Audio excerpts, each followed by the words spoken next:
अगस्त 2025 का दिन निवेशकों और घरेलू उपभोक्ताओं के लिए काफी अहम रहा है। देश में सोने की कीमतों में हलचल देखी गई और इसका सबसे बड़ा कारण रहा है आरबीआई की हाल ही में घोषित रेपो रेट में बदलाव। चाहे आप गहनों की खरीदारी का प्लान बना रहे हों या फिर सोने में निवेश कर रहे हों, ये जानकारी आपके लिए बेहद काम की है। आज का सोने का भाव 22 कैरेट और 24 कैरेट में अंतर। घरेलू बाजार में आज 22 कैरेट सोने की कीमत लगभग 55,450 रुपये प्रति 10 ग्राम रही, जबकि 24 कैरेट शुद्ध सोना 60,610 रुपये प्रति 10 ग्राम के करीब रहा। इन कीमतों में जो हलचल देखी गई है वो सीधे तौर पर रिपो रेट की पॉलिसी से जुड़ी हुई है। जब आरबीआई रिपो रेट बढ़ाता है तो उधारी महंगी होती है और इससे सोने की मांग थोड़ी कम हो जाती है। इससे भाव पर असर साफ दिखता है। घरेलू बाजार में बढ़ती अस्थिरता और रिपो रेट का असर। भारतीय घरेलू बाजार में इन दिनों महंगाई और ग्लोबल अनिश्चितताओं के चलते निवेशक सुरक्षित विकल्पों की ओर देख रहे हैं। ऐसे में सोना सबसे लोकप्रिय विकल्प बन जाता है। लेकिन जैसे ही आरबीआई ने पिछले हफ्ते रेपो रेट में 0.25% की बढ़ोतरी की, वैसा ही असर सोने की कीमतों पर भी पड़ा। जब रिपो रेट में बदलाव आता है तब बैंक लोन और फिक्स्ड डिपॉजिट्स की ब्याज दरें भी बदलती हैं। इससे लोगों का निवेश व्यवहार भी प्रभावित होता है और सोना भी इससे अछूता नहीं रहता। त्योहारों से पहले सोने की मांग में उछाल, लेकिन रिपो रेट से संतुलन। अगस्त का महीना भारत में रक्षाबंधन, जन्माष्टमी जैसे त्योहारों का समय होता है। इन मौक़ों पर गहनों की मांग बढ़ती है, जिससे स्वाभाविक रूप से सोने के भाव ऊपर जाते हैं। लेकिन इस बार रेपो रेट के चलते बाजार में थोड़ा संतुलन बना हुआ है। गृहिणियों और गहनों के दुकानदारों के लिए यह एक अहम समय है, जब भाव थोड़ा स्थिर हो और त्योहारी मांग बढ़ रही हो। ऐसे में रिपो रेट के प्रभाव को समझना जरूरी हो जाता है। निवेशकों के लिए सलाह: रेपो रेट को नजरअंदाज न करें। अगर आप सोने में निवेश करने का सोच रहे हैं तो सिर्फ भाव को देखकर निर्णय लेना काफी नहीं है।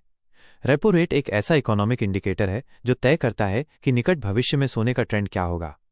जब रिपो रेट कम होता है तो बाजार में लिक्विडिटी बढ़ती है और लोग ज्यादा खरीदारी करते हैं, जिससे सोने की मांग और भाव बढ़ते हैं। और जब ये दर बढ़ती है तो भाव पर दबाव बनता है। गहनों की दुकानों पर आज कैसा रहा माहौल? दिल्ली, मुंबई, जयपुर और कोलकाता जैसे बड़े घरेलू बाजारों में आज सोने की दुकानों पर सामान्य से अधिक भीड़ देखी गई।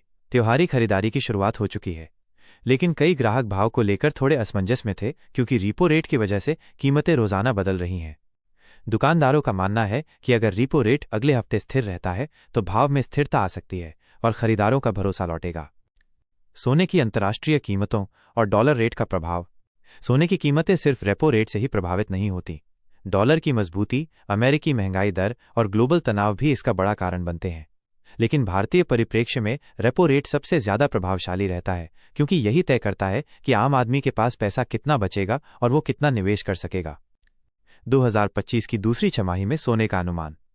वित्तीय विशेषज्ञों का मानना है कि अगर रिपो रेट इसी तरह धीरे धीरे बढ़ता रहा तो साल के अंत तक सोना 62,000 रुपये प्रति 10 ग्राम तक जा सकता है। वहीं अगर दरों में कटौती हुई तो 58,000 रुपये के आसपास का स्तर भी संभव है। इसलिए निवेशकों को सलाह दी जाती है कि वे रिपो रेट पर नजर रखें और उसी के हिसाब से अपने सोने से जुड़ी रणनीति बनाएं। घरेलू निवेशकों के लिए टिप्स: कब खरीदें सोना? अगर आप गहनों के लिए खरीदारी कर रहे हैं तो त्योहारी छूट का इंतजार करें। निवेश के लिए सोना खरीदने से पहले रिपो रेट और अंतर्राष्ट्रीय ट्रेंड्स देखें। सॉवरेन गोल्ड बॉन्ड (एसजीबी) जैसे डिजिटल विकल्प भी आजकल अच्छा रिटर्न दे रहे हैं और उन पर रेपो रेट का सीधा असर पड़ता है। निष्कर्ष: आज का भाव, कल की रणनीति। आज 4 अगस्त 2025 को सोने का भाव स्थिर और संतुलित रहा, लेकिन रिपो रेट की वजह से बाजार में हल्की अस्थिरता जरूर देखी गई। आम निवेशकों और गृहिणियों के लिए यह समय है सोच समझकर कदम उठाने का। सोने का आकर्षण भारतीय संस्कृति में सदियों से है, लेकिन अब निवेश से जुड़ा हर निर्णय रिपो रेट और आर्थिक ट्रेंड्स के साथ जोड़कर देखना जरूरी हो गया है। अगर आपको ये व्लॉग उपयोगी लगा तो इसे शेयर करें और हमारे घरेलू बाजार से जुड़े अपडेट्स के लिए जुड़े रहें।